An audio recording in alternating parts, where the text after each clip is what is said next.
enough is never enough, definitely with our customers. They have an insatiable demand for performance, and that's why we remain in this business, because they continue to buy very high-end systems from us.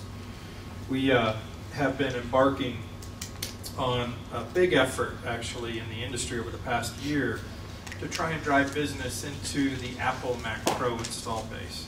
And this is an area for us that really is addressing a new TAM expansion for our business. And really those customers who have been wed to the Mac Pro Tower for many years now may not be as satisfied with the lack of expandability on the new Mac Pro product. So we've really been looking at that install base, understanding the requirements of those folks in a transition to kind of a Windows-based workstation, and what some of the challenges might be that they would see in their environment, whether they're going to replace the Mac Pro or augment it in their environment, in their studio, to do other things. So we've started to work with a lot of key customers in the industry. And what I'd like to do is introduce to you Danny Holland. He's from Brain Farm, just up north in Jackson, Wyoming. And he's come here. He is a newfound friend of ours. They are an all-Apple shop right now, and we dropped off a Z820 probably 3 months ago.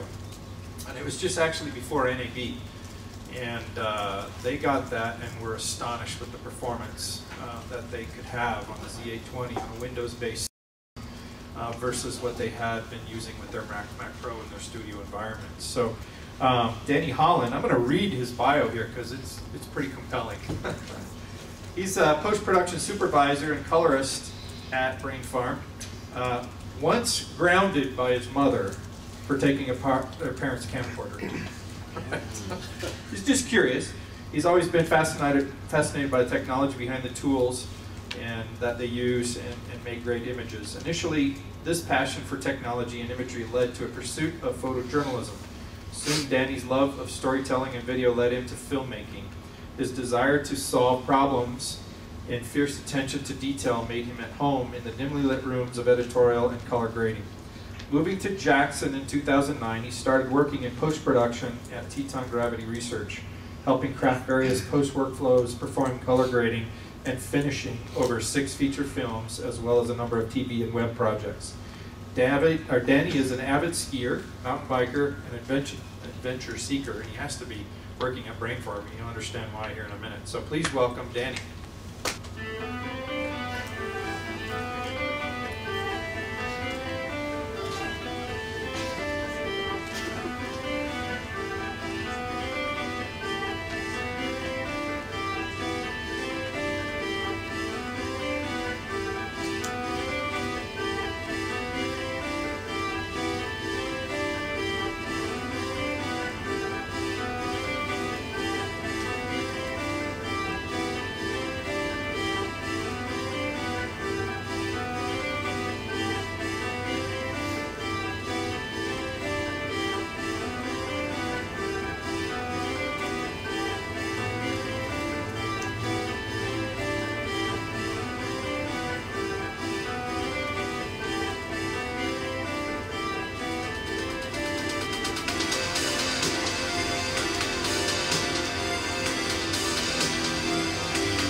All right. Awesome. Any questions? Thanks for the introduction, Jeff. I'm Danny from Brain Farm. I do the post-production supervision there, and I'm a colorist. Today I'm going to talk a little bit about who we are and what we're working on, some of the challenges that we have with these new projects, and how we're finding solutions integrating HP into our environment. Brain Farm was born about 5 years ago in Jackson Hole, Wyoming. Like many production companies, we got our start making films with and about our friends. Kurt Morgan there on the left and Travis on the right first met as teenagers snowboarding together. They were competing at the time, and through a series of injuries, Kurt ended up behind the camera and pursued filmmaking, while Travis continued to excel as a snowboarder. Fast forward a few years, it's 2007, and they started collaborating on a film called That's It, That's All. Kurt's desire to create the absolute best imagery using some of the latest camera technology. This is an avalanche in New Zealand. Travis's riding ability and pretty much doing cool things like this. This is a Pat Moore driving a snowmobile across a lake. All filmed with an aerial gyro-stabilized camera system, has really led to a lot of success for us. After this project, we went on to do some commercial work and TV projects, and then started working on our most well-known project, The Art of Flight. Anybody here heard of that film? So, we've kind of always been on the cutting edge of trying to integrate new camera technology and really push the bounds of what's possible in the action sports space. For The Art of Flight, as you kind of saw earlier in that demo reel, using a phantom camera system, aerial, high-end aerial cinematography, taking like 7 guys deep into the backcountry with a giant crane to get certain types of shots has really what's helped excel us and take us to where we are today. So today, Brain Farm is a full-service entertainment and production company. We create amazing films, TV, digital, and commercial content. But basically what that means is we have a lot of really cool tools to help tell stories.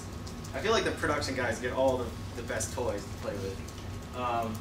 On the left there is a Polaris Razor with matte tracks and a shot-over camera system with a red dragon in it.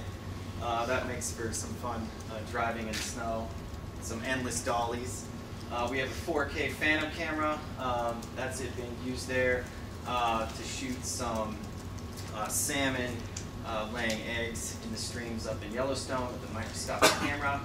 We have drones and Movi camera systems as well.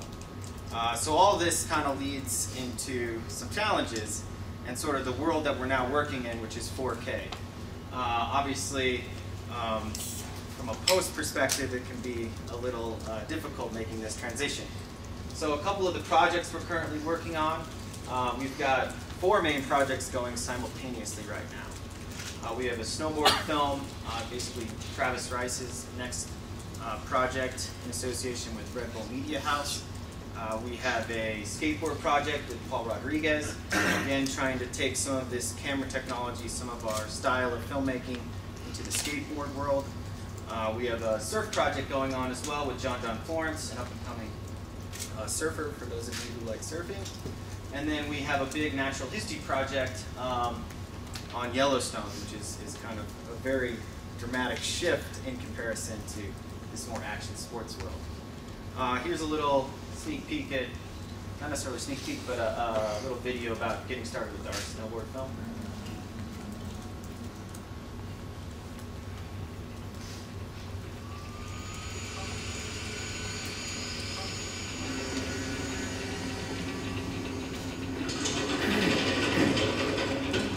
Here it is, day 1. I'm just super excited to finally kick this thing off. This will be by far the most ambitious project we've ever taken on, and we're headed out to some completely uncharted terrain.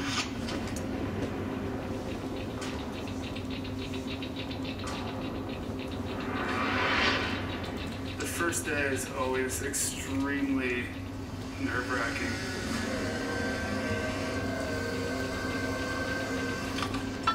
And, you know, after our flight, it's just like, how are we going to take this thing to the next level?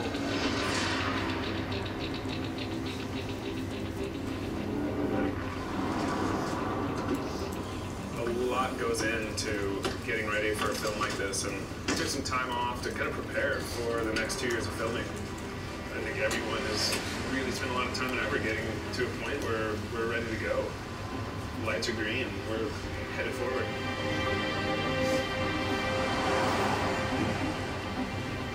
Day one, you know, we're kicking this thing off right, guns blazing, and you never really know what you're going to go get, but every day is a step towards the bigger picture, and all we can do is go out and give it our all.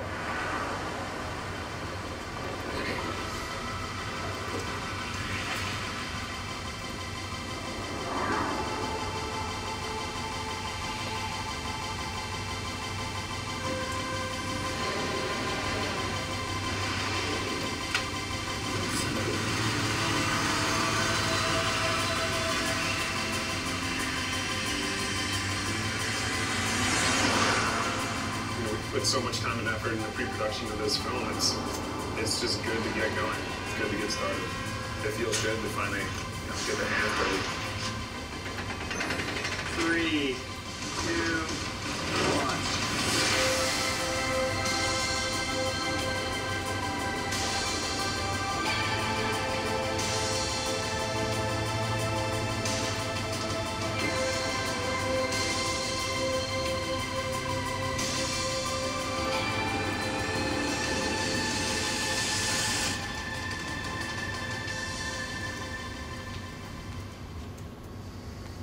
So I'm not sure kind of what's more challenging, being Travis Rice and hucking yourself off a giant jump, flying 100 feet in the air, or having to deal with the large challenges that 4K presents in a post environment.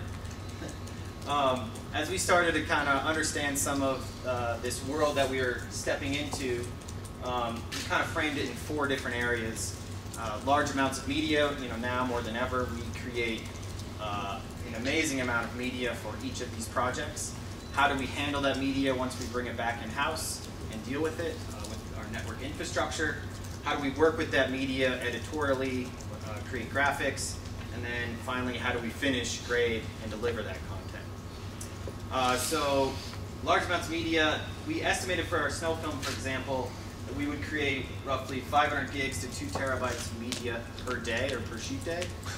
So, you know, with our snowboard project, we shot maybe over 80 to 100 days this year, which adds up to a ton of media. This is a shot of basically all of the Pelicans packed with hard drives, bare hard drives, to be sent out this year to these different remote locations that we shot at. So, you know, roughly hundreds of terabytes per film we're now dealing with.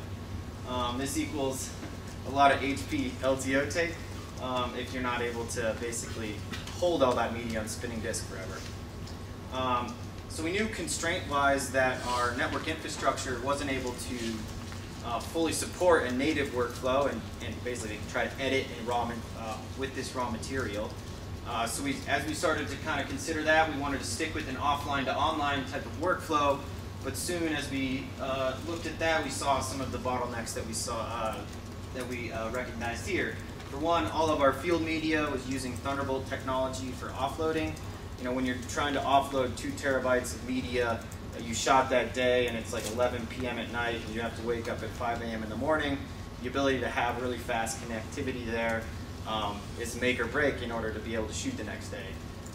Looking at our aging Mac Pro towers, you know, with no Thunderbolt capabilities, we now had a huge bottleneck in one to offload that raw media to our shared server, or try to transcode directly off the drives, which then, you know, even with a Red Rocket that we bought a few years ago, newer Dragon technology doesn't necessarily even getting any advantage with that Red Rocket. So we definitely kind of saw some opportunities to try to improve or alleviate this bottleneck. you know, we at Brain Farm have always been a Mac facility. We've started on Final Cut 7 with a Mac Pro Tower and just slowly scaled out that way. So it's definitely for us a bit of a dipping the toe in the water type of situation where, you know, we're not used to a PC environment, a Windows environment. But I think one real advantage that we have right now is in switching to more platform agnostic software. You know, what's the real difference if the editor is working in Premiere all day and they're working on a Mac or a PC? The software to them looks exactly the same. And there's obviously many other pieces of software that fit into this mold where you could be running it on both platforms and it would look exactly the same. Last, kind of thinking towards how do we grade and finish at 4K, you know, we knew that we needed really fast storage speed, the ability to either read or write DPX files. We needed the best GPU power, processor power, some ability to monitor at 4K, and awesome software to really bring it all together. And so we found our solution currently, and we're slowly integrating more HP Z820s and hopefully some Z840s into our environment where, you know, with NVIDIA K6000 graphics, Thunderbolt connectivity, we're using some turbo drives as well to really help you know, alleviate that bottleneck on the speed storage side of things. And then Dream Color displays. Now we can kind of get color accurate monitoring on each and every edit bay easily, which can be sometimes a challenge. And then Resolve 11 for software to help us conform in color in 4K. I think it's a bit scary. I know it's a little scary for me, but I think, as Jim mentioned, the idea of like saving time and feeling confident in the solution you're going with, I feel like we've got the support with HP, and we're kind of excited to see